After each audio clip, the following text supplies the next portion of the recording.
Good noon to you all. Today we will discuss pharmacokinetics part 1.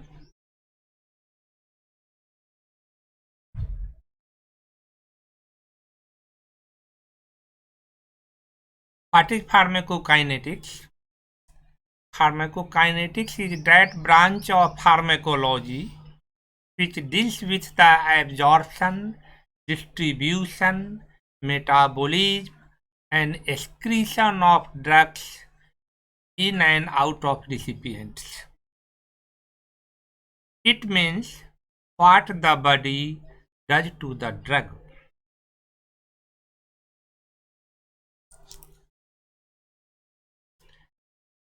Diagrammatic representation of different processes of pharmacokinetics like absorption, distribution, metabolism, and excretion. In this diagram,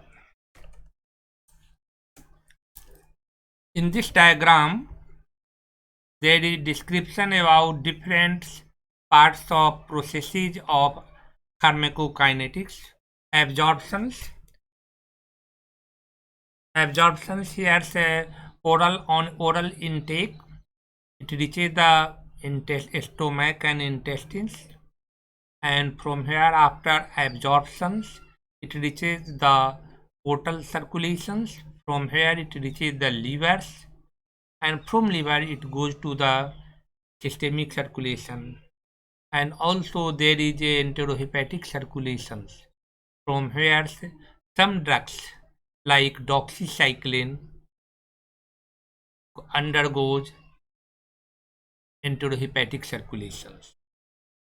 Some drugs, when taken by inhalation, they also reach the systemic circulations.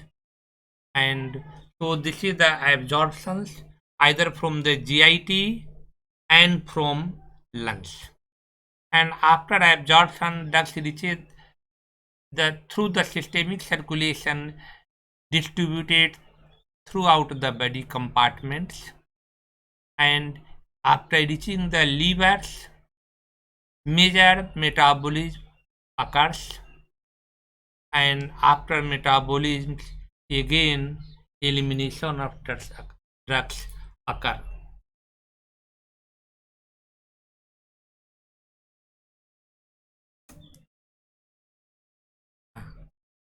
First part of the pharmacokinetics being absorption.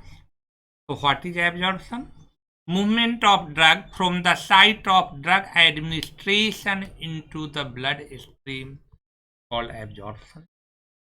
Absorption of drugs can occur from sites of administration such as from mouth, stomach, small intestine, colon, via lungs, from parenteral sites as well as from sites of special drug delivery systems such as OcuSART, ProGestaSART, osmotic pump, computerized miniature pump, transdermal patch, from topical administration sites like eyes, noses, ears, etc.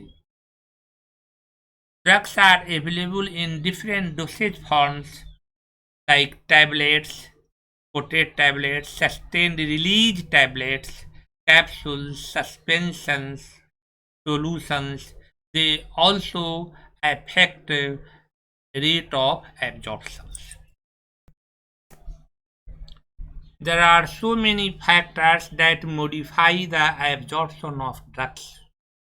These are broadly divided into two major classes, that is pharmaceutical factors and pharmacological factors. Pharmaceutical factors include particle size of the drugs. Absorption rate is inversely proportional to size of the drug particles usually. Others, salt forms of the drugs. Next, nature of excipients and adjuvants, degree of ionization, disintegration time, and dissolution time. all affect or modify the absorption of drugs.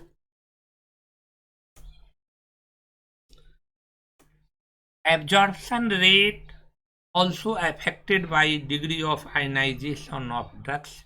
Ionized drugs are less absorbed, and non-ionized drugs and lipid-soluble drugs are better absorbed.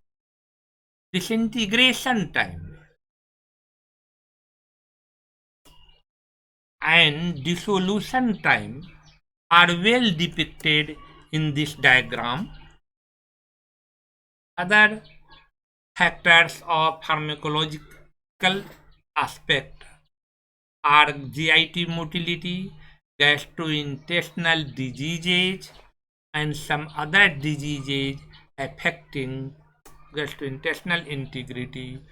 Food and other substances in GIT also affect absorption of drugs.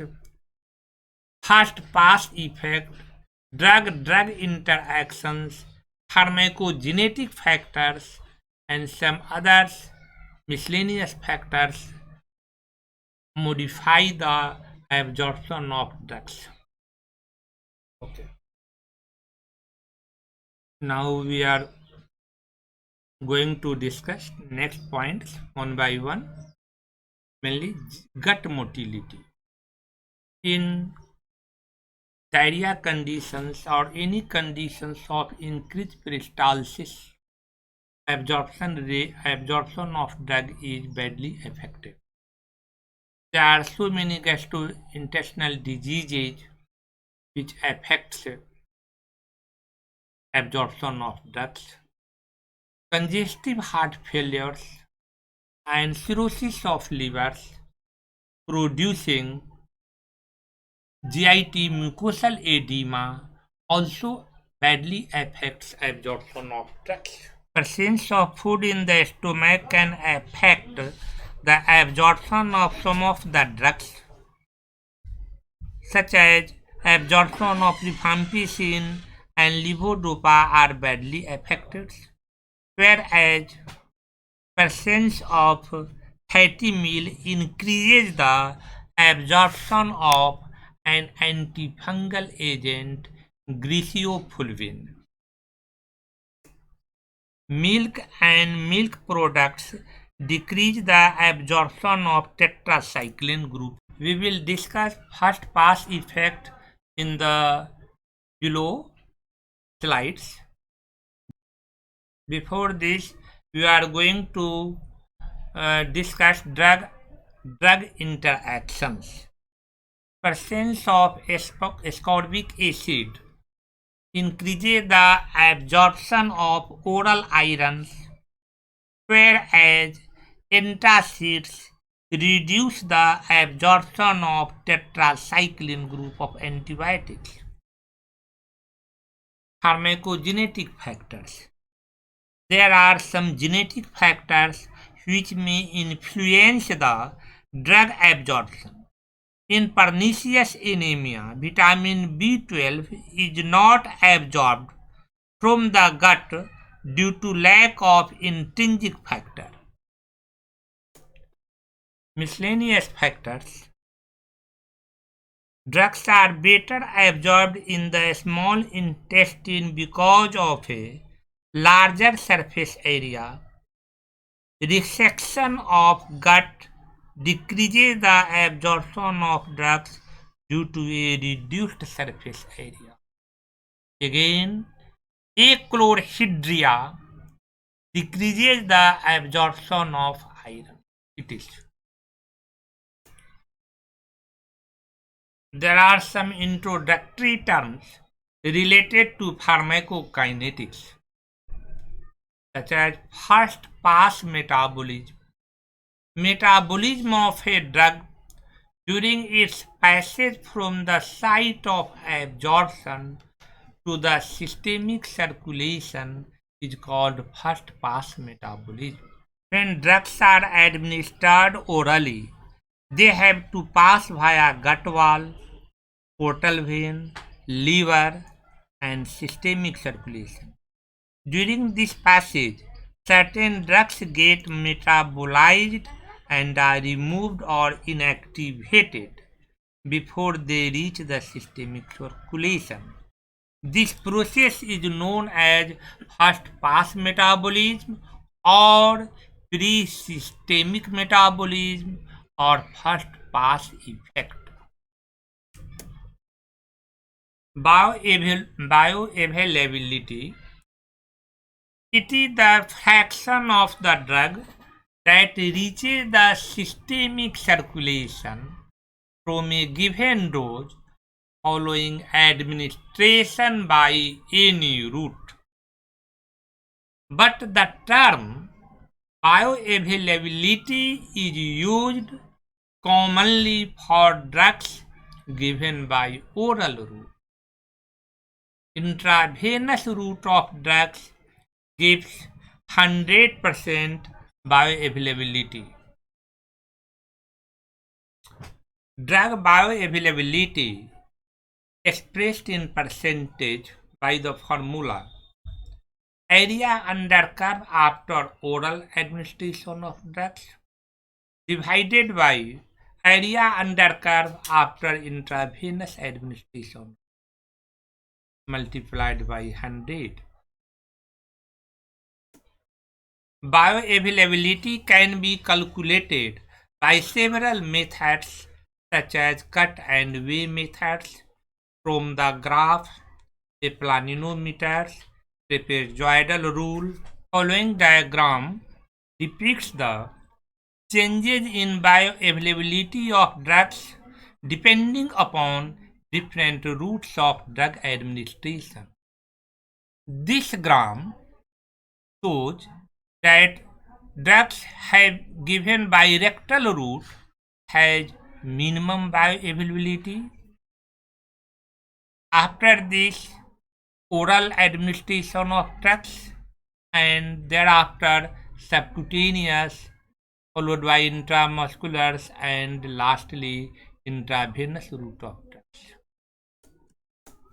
Okay, this diagram have illustrated that drugs given by rectal route has minimum least viability and drugs given by IV route has 100% viability.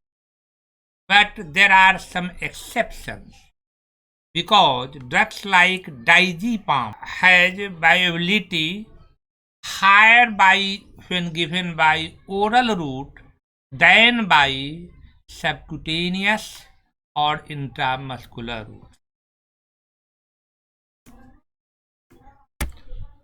This diagram or this graph depicts the details about bioavailability. The drugs given by IV route here shown in the graph by a triangle have 100% bioavailability, whereas drugs given by oral route gradually increases and gradually declines, and its viability is about 50% as the graph depicts, having Cmax being its maximum plasma concentration, having therapeutic response, and MEC depicts the minimum effective concentration that produces therapeutic response. Therapeutic window is the area between Cmax and MEC.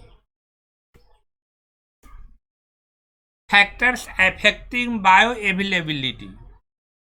All factors we have already discussed just before, which modify the absorption of drugs, will also modify bioavailability. Second, first pass metabolism of drugs, also known as pre-systemic metabolism or first pass effect, also affect bioavailability. Other factors modifying the bioavailability, the hepatic diseases, enterohepatic cycling of drugs, example being doxycycline and morphine, as well as congestive heart failures leading to mucosal edema of the GIT. All these factors modify the bioavailability of drugs. Order of passage of the drugs after oral intake. Oral drugs pass through the gut wall to the portal vein, then to the liver, and then to the systemic circulation. Metabolism can occur at any site before drug reaches the systemic circulation. This diagram, this table depicts the different drugs having their site of metabolism. Liver, isosorbide dinitrate, glyceryl trinitrate, morphine, pethidine, xylocaine, imipramine, amitriptyline, propranolol. Drugs metabolized in intestinal mucosa being levodopa, alpha-methyl-dopa, tyramine, testosterone, progesterone, and chlorpromazine. Drugs being metabolized in bronchial mucosa are nicotine and isoprenaline. Now we will come to discuss next part, that is bioequivalence. What is bioequivalence? Comparison of bioavailabilities of different formulations or brands of the same drug is called bioequivalence. Again, to any drugs to be bioequivalent, differences in bioavailability or different formulations of the same drug should be below 25%. Now we can see in this picture that different drugs, different formulation of the same drug 1A, 1B, 1C has been used, and the bioavailability of drug 1A and 1B are closer to each other. So these drugs, drug 1A and drug 1B, are bioequivalent drugs. But drug 1C, as looks in this diagram, has bioavailability less than 50% that of drug 1A and 1B. That's why drug 1C is non-equivalent to drug 1A and 1B. Now we will discuss different types of equivalence, such as chemical equivalence. If two or more dosage forms of the same drug containing same labeled quantities of the drug as specified in pharmacopoeia, then these are called chemically equivalent drugs. Example being gelantin and eptoin. Both drugs contain phenytoin sodium, but both are different brands of the same drug, phenytoin. Pharmaceutical equivalence. If two drug formulations of same drug, same active drug, also contain other similar ingredients like excipients, binders, or dispersing agents, these two forms are considered to be pharmaceutically equivalent. Next, the therapeutic equivalence. If two brand products of one drug show an identical in vivo pharmacological response, then they are called having therapeutic equivalent. Examples being empyrean and aristocylin. These are two different brands of the generic drug ampicillin. When 500 mg of ampicillin and 500 mg of aristocylin give same bioavailability, and change in their bioavailability is less than 25%, then both these brands are called to be therapeutically equivalent brands. Clinical equivalence: if two structurally different drugs show same clinical response, then they are called to exhibit clinical equivalence. Example: trifluperazine and haloperidol in the treatment of schizophrenia. Now we will discuss the second topic of pharmacokinetics, drug distribution. Drug distribution: reversible transfer of drugs between body fluid compartments is called drug distribution. Drugs may get distributed into total body water, the capacity being 42 liters for an adult having 70 kg body weight. Examples being ethanol.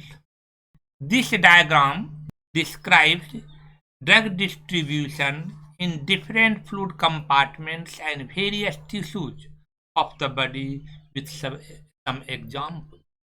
Various tissues: iodine in thyroid, fluorine in bones, vitamin A and chloroquine in liver, glycofulvin in keratin.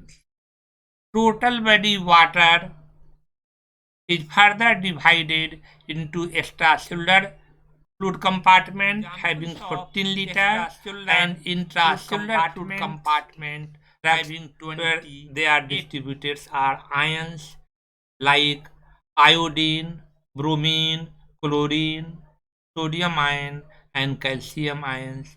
Tubocurarine and gentamicins are other examples. Drugs distributed to intracellular compartments, examples being potassium ions and sucrose. Examples of again extracellular fluid compartment, about 14 liters has been further distributed into intravascular compartment being 3 liters, interstitial fluid compartment being 10.5 liters, and transcellular fluid compartment about 0.5 liters. Examples of intravascular fluid compartment drugs are mannitol, dextran, heparin. Examples of interstitial fluid compartment drugs are digoxins and imetin, and that of transcellular fluid compartment, examples being in CSF aminosugars, antibiotics and sucrose, in pleural fluid imipramine and methadone, in aqueous humor of eye chloramphenicals and prednisolones, endolymph ampicillins. Besides these, pericardial fluids, peritoneal fluids and synovial fluids also fluid compartments also act as drug reservoirs for drug distribution. Well, so here we have seen distribution of different fluid compartments and various tissues of our body with some examples of drugs distributed in respective compartments. So next topic under physiological distribution of drug is physiological barriers of drug distribution. Physiological barriers of drug distribution are blood-brain barrier, blood-CSF barriers, CSF-brain barrier, and placental barrier. Blood-brain barrier is a tightly joined endothelial cells of brain capillaries enveloped by less permeable glial cells lining. This is called blood-brain barrier, and this blood-brain barrier is further complemented by molecular barrier of some efflux transporters like P-glycoprotein and ABCC1. ABCC1 stands for ATP binding cassette subfamily C member 1, which is a protein coding gene. Only lipid soluble non-ionized form of drugs penetrate more easily to brain as compared to water soluble ionized form of drugs. Volatile anesthetics like ether, chloroform, thiopentone, morphines, heroines being narcotic analgesics pass the blood-brain barrier easily, while polar compounds like dopamine, serotonin, streptomycins, D-tubocurarine, neostigmine, and acetylcholine fail to penetrate blood-brain barrier. Blood-CSF barrier. There lies an occluding zonule in between vascular endothelial cells and CSF secreting epithelial cells of choroid plexus. Next, CSF brain barrier, epithelial lining of ventricles acts as a barrier for drugs.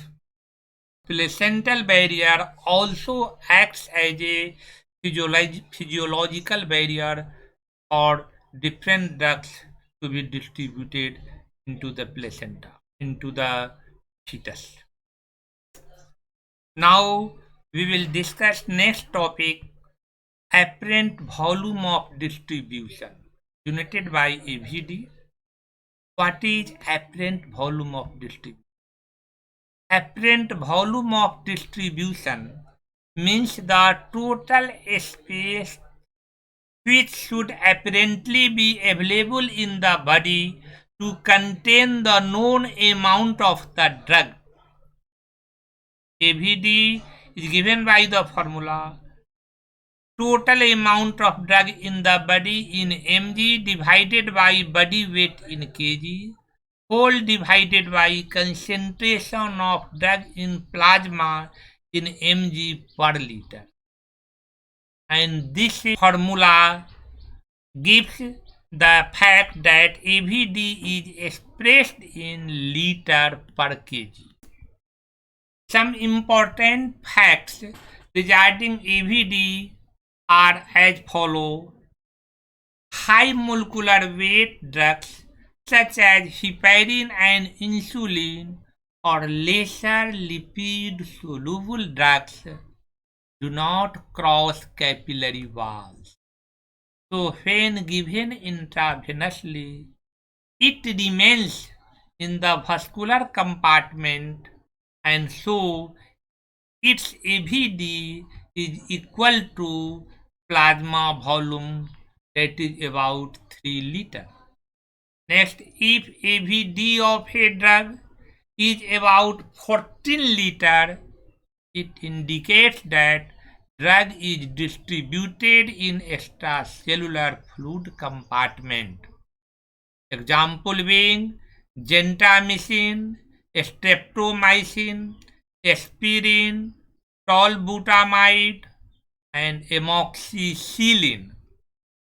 Drugs having AVD about 42 liter indicates distribution of drugs throughout the total body water. Example being ethanol, phenytoin, and theophylline. Next, AVD of some drugs are very high than the actual body volume. It indicates that drugs has been distributed in various tissues also. Note the importance of such type of drugs is that toxicity of such drugs is very difficult to be treated because removal of such drugs are not possible even by hemodialysis. Example being chloroquine, whose AVD is about 13,000 liter and that of digoxin about 500 liter. Now, important missing point is plasma protein binding, which we are going to discuss. Plasma protein acts as a drug reservoir. Many drugs bind to plasma proteins like albumin, alpha-1 acid glycoprotein, etc. Clinical importance of plasma protein binding. The drug, after absorption, enters the systemic circulation. Where acidic drugs bind to plasma proteins albumin and basic drugs bind to alpha-1 acid glycoprotein. And drugs in these bound forms are pharmacologically inactive, act as a temporary store of the drug. And then when drugs are released from the plasma bound proteins, then they become free and now the drugs become pharmacologically active drugs to give therapeutic response. Plasma protein binding favors drug absorption. Drugs that are highly bound to plasma proteins have a low volume of distribution. Plasma protein binding delays the metabolism of drugs. Bound form is not available for filtration at the glomeruli, hence excretion of highly plasma protein bound drugs is delayed. Highly protein bound drugs have a longer duration of action, like sulfasalazine, sulfadoxine is less plasma protein bound and has a duration of action of 6 hours. Here sulfadizine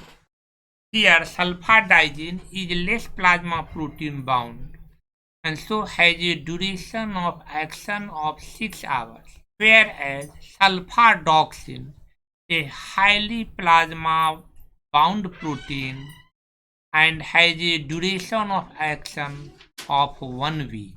In case of poisoning, highly plasma protein bound drugs are difficult to be removed by hemodialysis. In disease states like anemia, renal failure, chronic liver diseases, etc., plasma albumin levels are low because diseased liver is not synthesizing the proteins.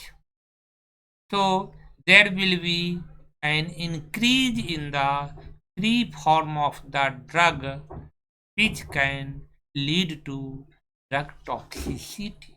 Plasma protein binding can cause displacement interactions. More than one drug can bind to the same site on plasma protein. The drug with higher affinity will displace the one having lower affinity and may thus result in a sudden increase in the free concentration of the drug with lower affinity. Now we are going to discuss next topic, redistribution of drugs. Certain very highly lipid soluble drugs like thiopentone are distributed in the brain very fastly within 1 minute and then passively diffuses out of the brain to reach the systemic circulation to be redistributed to peripheral tissues like muscles, viscera, and adipose tissue. So effect of thiopentone is very short. It is a general anesthetic agent. Next important topic of pharmacokinetic is biotransformation or metabolism. Biotransformation is the preferable term than the metabolism because nowadays there are so many examples which depicts that there are drugs which do not undergo any metabolic changes. Rather, there are molecular rearrangement which gives as a metabolic product. So better term is biotransformation rather than metabolism.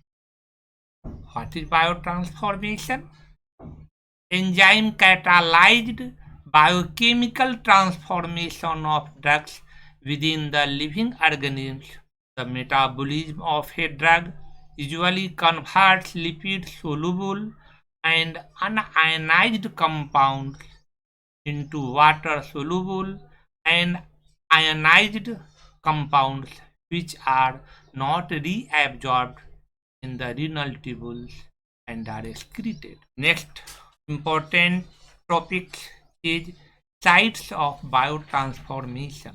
What are the sites in our body where drugs are biotransformed, or in the other sense drugs are metabolized? Liver, kidney, GIT, gastrointestinal tract, lungs, blood, skin, placenta, etc.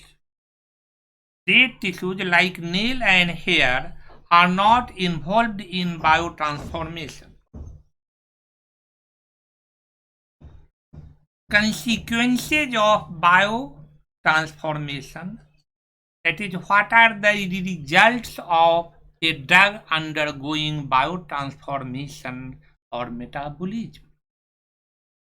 These are the consequences are: first, formation of inactive metabolite from an active drug. Example, active phenobarbital is biotransformed into inactive hydroxyphenobarbital. Phenytoin being active converted to para-hydroxyphenytoin. Other point is formation of active compound from an inactive drug known as prodrug or lesser active. Example, inactive drugs and active metabolites.